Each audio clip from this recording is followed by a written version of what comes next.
Revelation 2039. A. From the 21st of August 1941. Mental activity.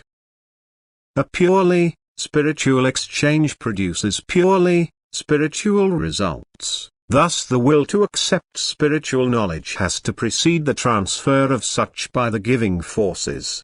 This is therefore a request for beneficial spiritual strength, consciously or unconsciously.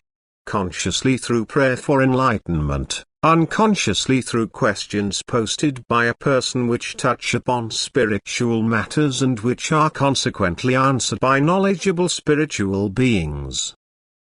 If, however, the human being is more in contact with the earth, that is, if he desires clarification about purely earthly things, he can give himself the answer in a solely intellectual way. The intellect is likewise a gift of God, but it cannot be compared to spiritual activity by the forces in the beyond, which are in a state of perfection and merely pass on God's flow of strength, for what they pass on is profound realization and the knowledge of spiritual things which the intellect as such would never be able to ascertain. Earthly questions, however, can be fully solved, as then the strength of God becomes active, which flows to every living being and which even that person who has no spiritual questions at all to settle, may possess. Consequently, the mental knowledge of every earthly striving person can be very extensive and yet need not signify light for him.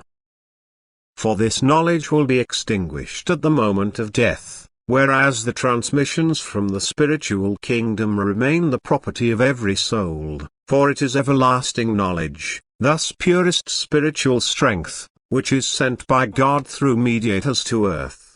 The best evidence for this is the fact that such wisdom is offered to people without mental activity, whilst earthly solutions without exception necessitate mental work, thus using the energy of life from God.